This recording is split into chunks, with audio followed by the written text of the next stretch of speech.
mengetahui bahwa tidak ada dusta yang berasal dari kebenaran. Orang yang diurapi itu saya mengenal kebenaran, dia ada discerning spirit, dia bisa membedakan. Nah, sekarang ini di Indonesia ya khususnya ya, saya percaya bukan cuma di Indonesia tapi di Indonesia khususnya ini bermunculan kembali ya bidat-bidat lama ya, dan ada pengajarnya. Saudara masih ada karunia untuk bisa membedakan ya. Jangan tertipu dengan pandangan-pandangan seperti itu. Sebetulnya ini sudah dibicarakan di dalam konsili-konsili yang agung, itu sudah dibicarakan dan ini pandangannya sudah dikutuk. Tapi karena orang nggak rendah hati ya, ini bahayanya kekristenan yang creedless, bahayanya kekristenan yang tanpa pengakuan iman, bahayanya kekristenan yang tanpa katekismus ya. Akhirnya nggak tahu apa yang dipercaya, nggak tahu apa yang diajarkan, nggak jelas semuanya. Terus kalau dia, apa yang kamu percaya? Ya yang saya percaya adalah apa yang pendeta saya ngomong gitu.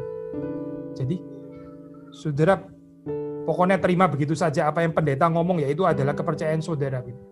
Nah, kalau kita membaca di dalam Alkitab ya, saudara membaca dalam cerita gereja mula-mula, itu mereka itu menguji ya, perkataan yang diberitakan itu, mereka menguji, mereka cek, mereka membuka kitab suci, mereka mendapati apa yang diajarkan oleh para rasul itu sesuai dengan kitab suci. Tapi kekristenan sekarang bicara tentang pengurapan, bicara tentang urapan dan sebagainya. Tapi nggak ada pengenalan akan kebenaran. Ini bukan pengurapan yang dari Kristus, pengurapan nggak tahu pengurapan dari tempat mana. Itu bukan pengurapan yang diterima dari Kristus. Karena Kristus waktu dia mengurapi dengan Roh-Nya yang kudus, dia membawa kita kepada pengenalan akan kebenaran. Ini jelas sekali. Justru yang disebut ada antikristus, itu adalah ya ini gambaran orang-orang yang menghidupi dusta. Ya. Dusta di sini sekali lagi ya, ini kita bicara di dalam pengertian yang khusus ya. Saudara jangan tafsir sendiri istilah dusta ya, apalagi kalau bicara di dusta itu maksudnya fitnah lah atau apa.